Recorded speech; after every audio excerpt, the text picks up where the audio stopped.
For the first time, the beautiful panorama of the fabulous city of Hollywood.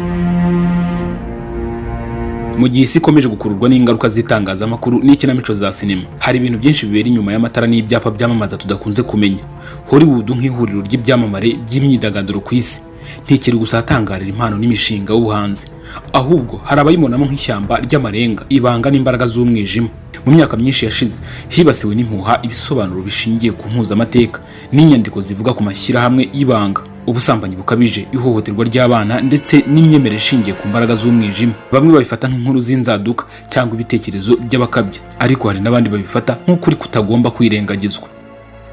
Mu buhamya butunguranye, Mel Gibson, umukinnyi wa filimi wamenyekanye cyane ku isi ndetse akaba yaranayoboye filimi yakunzwe cyane The Passion of the Christ, yagaragaje ukuri guteye ubwoba yahuye nako muri Hollywood.